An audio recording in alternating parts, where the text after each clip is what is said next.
এবং তারা তদন্তে এসেছিল। তারপরেও পশ্চিমবঙ্গ সরকার অর্থাৎ স্বাস্থ্য মন্ত্রক, যার মাথায় স্বয়ং মমতা বন্দ্যোপাধ্যায় বসে আছেন, তিনি সেই কোম্পানিকেই আবার স্যালাইন সাপ্লাইয়ের দায়িত্ব দিয়েছেন এবং বিভিন্ন জায়গায় এখনও সেই স্যালাইন ব্যবহার হচ্ছে। এটা কাটমানি ছাড়া হতে পারে না। পরিষ্কার কথা, স্বাস্থ্য সচিব যিনি আছেন, এর আগে আরজিকর কাণ্ডে তাকে বদলের কথা উঠেছিল, স্বরূপ সাহেব, তাকে বদল করা উচিত এবং স্বাস্থ্য সচিবকে বদল করা উচিত এবং স্বাস্থ্যমন্ত্রী মুখ্যমন্ত্রী মমতা বন্দ্যোপাধ্যায়ের পদত্যাগ করা উচিত। এটা কোনো অ্যাক্সিডেন্ট নয়, মার্ডার। যখন আপনি জানেন যে এটা খেলে আপনি মারা যাবেন, তখন আপনাকে যদি কেউ জোর করে সেটা খাওয়ায়, সেটাকে মার্ডার হিসেবে গণ্য করা উচিত।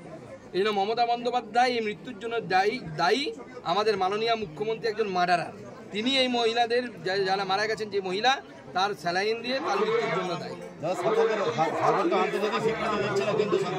দেখুন, সাগরকে আন্তর্জাতিক স্বীকৃতি কেন্দ্র সরকার দিতে পারে না।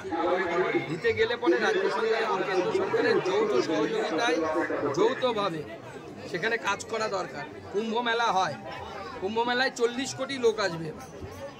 স্বাভাবিক, কুম্ভ মেলার আলাদা গুরুত্ব আছে, গঙ্গাসাগর মেলার আলাদা গুরুত্ব আছে, কিন্তু সেই গঙ্গাসাগর মেলাকে কেন্দ্র সরকারের সাথে সহযোগিতার মাধ্যমে তো করতে হবে। আপনি গোটা রাস্তায় এলেন, একজনের মুখ ছাড়া কারো মুখ দেখতে পেয়েছেন? আমার কাছে ছবি আছে।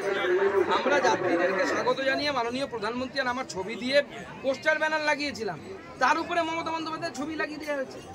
মোড়ে মোড়ে দুহাত পর পর যেভাবে মমতা বন্দ্যোপাধ্যায়ের ছবি লাগানো হয়েছে, আপনি এরপরে বাড়ি গিয়ে নিজের বইয়ের মুখেও মমতা বন্দ্যোপাধ্যায়ের মুখ দেখতে পারেন।